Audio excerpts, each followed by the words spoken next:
Hélio, por favor, se eu gostaria de fazer a pergunta. There's a question from one of the members of the Mrs. Brazil team. I'll say it first in English and then in Portuguese. Professor, according to your explanation, a monarchy tends to protect better the property of the people than a democracy. In that sense, how do you analyze the recent revolutions in the Islamic countries that aim to overtake monarchies and institute democracies? Em português, professor, de acordo com a sua explicação, uma monarquia tende a proteger melhor a propriedade privada do que uma democracia. Nesse sentido, como o senhor analisa as recentes rebeliões nos países islâmicos que visam tirar monarquias e instituir democracias?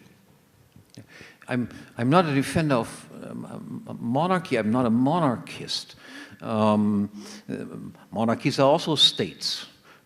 States are rip-off organizations everywhere. But if you look at the current situation, it was interesting to see that, of course, the monarchies that were under attack handled the attacks far more successfully than those states that were dictatorial, that is considered to themselves to be public administrations, Republican administrations. That is, the situation in Morocco and Jordania is significantly better than the situation was in Libya and in Egypt, for instance, which indicates precisely what I said, that relatively speaking, and I should add, dictatorships are typically the outgrowths of democracy, democracy running into difficulties, and then the outcome of the difficulties that democracies run into is the erection of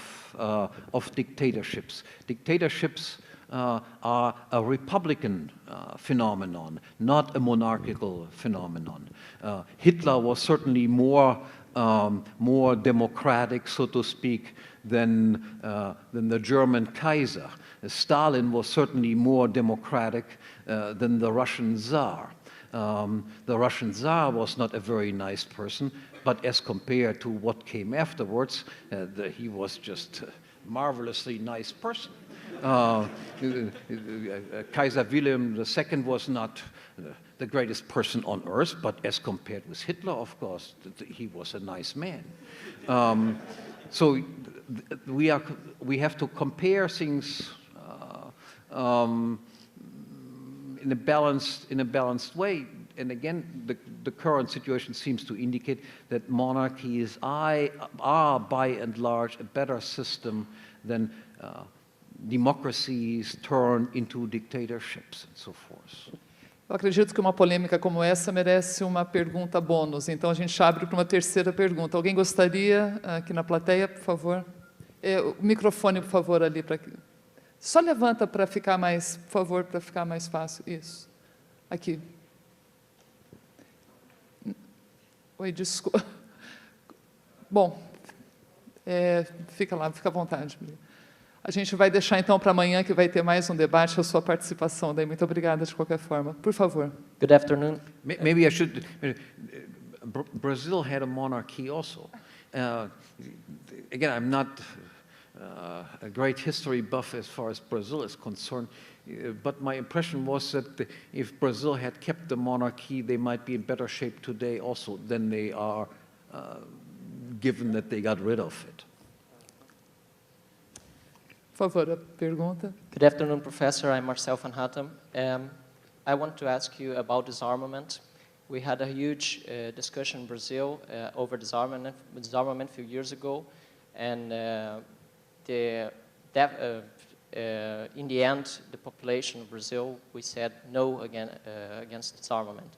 But recently, 2 days ago, we had here in Rio de Janeiro, I'm sure you're aware of, one of the saddest events ever in Brazilian history on a terrorist attack in a school.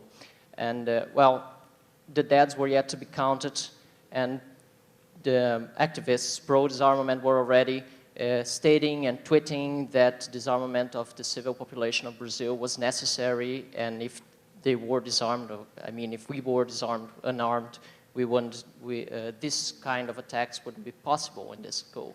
So I think every one of us here has to be competent enough to defend these ideas, I mean, or to give arguments against these ideas of disarmament. What would you say about this in this very situation now we're facing here in Brazil? Because I'm sure when we get outside here, we will face another huge discussion in Brazil about unarming people. Thank you. Again, I've heard about the incident. I'm not familiar with the details of it. It might well be, as it was in many cases in the United States, that these attacks occurred, of course, against targets where the people themselves were not armed. Exactly. So yeah. this is probably, I assume that is probably the case in Brazil also, that if these people who had been shot down would have been armed, then this crazy guy would have been killed faster, sooner, and the whole catastrophe would have been less than it actually turned out to be. In the United States, in most of these cases, it involved places where people were not allowed to be armed, and then somebody with arms coming in, killing of all sorts of people. If the schools, the universities, and so forth, where these attacks had taken place, if the employees in these places would have had weapons, well, especially concealed weapons, the attackers might have been eliminated much faster than it occurred if you have to wait for the police to come. And people who want to get weapons, criminals always get weapons. That is, when we outlaw these things, we outlaw law-abiding citizens, so to speak, to have weapons.